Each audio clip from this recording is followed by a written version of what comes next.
मार्केटे चले एसेছে Tecno Spark Go सिरिजेर नतून smartphone Tecno Spark Go 2। এই স্মার্টফোনে রেগুলার সব ফিচারের সাথে থাকছে আরও একটি স্পেশাল ফিচার, যার মাধ্যমে সিম বা ওয়াইফাই কানেকশন ছাড়াই এই ডিভাইস দিয়ে কল বা চ্যাটিং করা সম্ভব। রিভিউতে এই ব্যাপারে বিস্তারিত জানাবো। হ্যালো ভিউয়ার্স, পুরো ভিডিও জুড়ে আমি জয় থাকছি আপনাদের সাথে। কথা বলবো টেকনো স্পার্ক গো 2 নিয়ে, এবং আপনারা দেখছেন আপনাদের প্রিয় YouTube take channel mister unbox.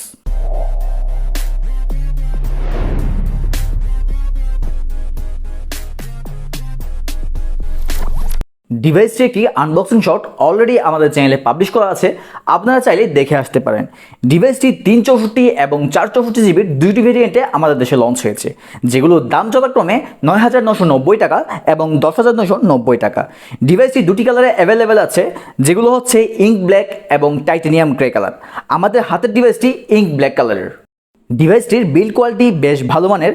এতে 1.5 মিটার থেকে ড্রপ রেজিস্ট্যান্স এবং IP64 এর ওয়াটার রেজিস্ট্যান্স পেয়ে যাচ্ছেন। ডিভাইসটির রিয়ার এবং সাইড প্যানেল প্লাস্টিক বিল্ড হলেও কোয়ালিটি মোটেও চিপ মনে হয়নি। ডিভাইসটির ডিজাইন আপনাকে আইফোন 16-এর কথা মনে করিয়ে দিতে পারে।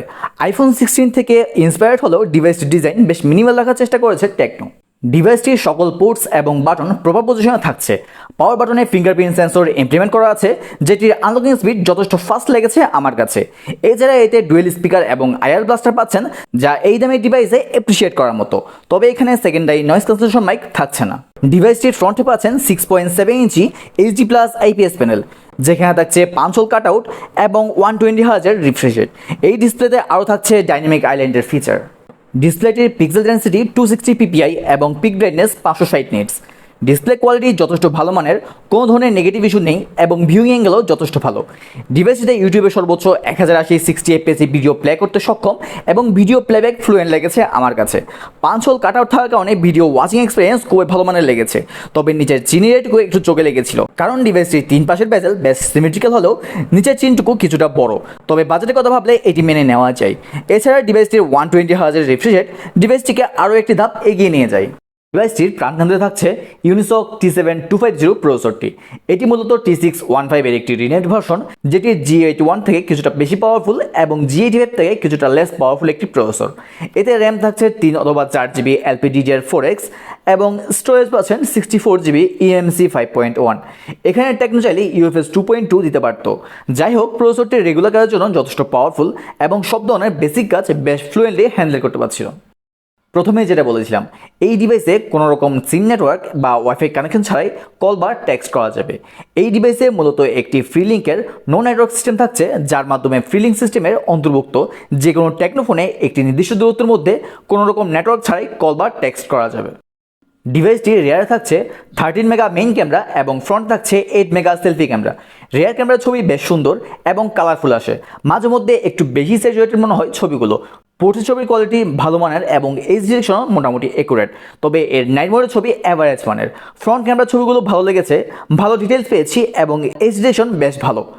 এতে 2K-তে 30 fps ভিডিও রেকর্ডিং করা যাবে, তবে এতে কোনো ইএস বা ওয়াইএস থাকছে না। ডিভাইসটিকে পাওয়ার আপ করতে থাকছে 5000 mAh ব্যাটারি এবং 18 ওয়াটের ফাস্ট চার্জিংয়ের সুবিধা। তবে ডিভাইসের বক্সে কোনো রকমের 18 ওয়াটের ফাস্ট চার্জিং প্রোভাইড করা হয়নি। এখানে থাকছে অনলি 10 ওয়াটের একটি ফাস্ট চার্জার। এখন যেহেতু সব ফোনের ব্যাটারি ক্যাপাসিটি বাড়ানো হচ্ছে, তাই এই মুহূর্তে 5500 mAh ব্যাটারি আশা করা যেতেই পারে। এক্ষেত্রে 5500 mAh ব্যাটারি প্রোভাইড করা হলে আরও বেশি ভালো হতো বলে মনে করছি। তবে এই ডিভাইস থেকে একজন রেগুলার ইউজার অনায়াসে 1 থেকে 1.5 দিন ব্যাটারি ব্যাকআপ পাবে। Unisoc T615 প্রসেসরটির গেমিং পারফরমেন্স নিয়ে আমাদের সবারই কম বেশি ধারণা রয়েছে। Unisoc T7250 প্রসেসরটির পারফরমেন্সও তার ব্যতিক্রম নয়। আমরা ডিভাইসটিতে ফ্রি ফায়ার গেমটি রান করেছি, ব্যালেন্স গ্রাফিক্সে বেশ ভালোভাবে রান করেছে গেমটি। এছাড়া এই ডিভাইসে সকল ধরনের 2D অথবা 3D গেমস অনায়াসে রান করতে পারবেন। তো এবারে একটি কনক্লুশন আসা যাক। ডিভাইসটি কারা নেবেন? যারা কম বাজেটের মধ্যে বেশ স্মুথ এবং স্টেবল পারফরমেন্স চাইছেন, তারা এই ডিভাইসটি কনসিডার করতে পারেন। এই ডিভাইসটি অনেকগুলো দিক থেকে Realme Note 60 এবং Redmi FF থেকেও বেটার পারফরমেন্স দিতে সক্ষম। যদি ব্র্যান্ড নিয়ে মাথা ব্যথা না থাকে, তাহলে টেকনো স্পার্ক গো 2 একটি পারফেক্ট বাজেট ডিভাইস বলা যেতে পারে। এই ছিল টেকনো স্পার্ক গো 2 নিয়ে যাবতীয় সব তথ্য। আমাদের ভিডিওটি ভালো লাগলে অবশ্যই লাইক এবং শেয়ার করবেন। কোনো কিছু জানা থাকলে অবশ্যই কমেন্ট করবেন এবং আমাদের পরবর্তী ভিডিওর আপডেট নোটিফিকেশন পেতে সাবস্ক্রাইব করে পাশে থাকা বেল আইকনটি চেপে দিতে মোটেও কার্পণ্য করবেন না। আজ এ পর্যন্তই, কথা হবে অন্য কোনো ভিডিওতে। সে পর্যন্ত ভালো থাকবেন, সুস্থ থাকবেন।